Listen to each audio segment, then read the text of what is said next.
माँ काल रात्रि नवरात्रि में 7वें दिन महासप्तमी पड़ती है। इस दिन माँ दुर्गा की 7वीं शक्ति माँ कालरात्रि की पूजा का विधान है।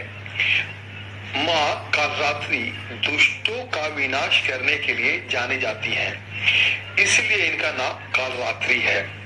साथ ही ये देवी अपने भक्तों को सदैव शुभ फल प्रदान करती है, इस कारण इन्हें शुभंकारी भी कहा जाता है।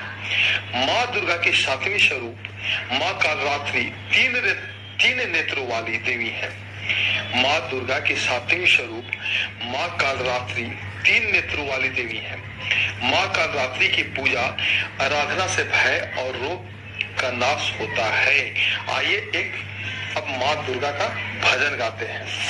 भोर भई दिन चढ़ गया मेरी अम्बे, भोर भई दिन चढ़ गया मेरी अम्बे, हो रही जय जयकार मंदिर विचे, आरती जय जय माँ, ए पहाड़ा वाली आरती जय जय माँ।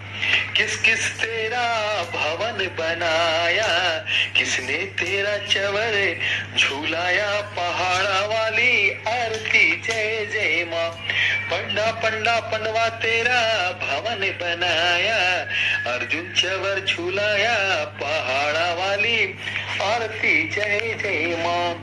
काहे दा तेरा ज्योति पुराया, काहे जनक जड़ाया, पहाड़ा वाली आरती जय जय माँ। हरि हरि तेरा ज्योति पुराया, मोतिया जर चढ़ाया, पहाड़ा वाली आरती जय जय माँ।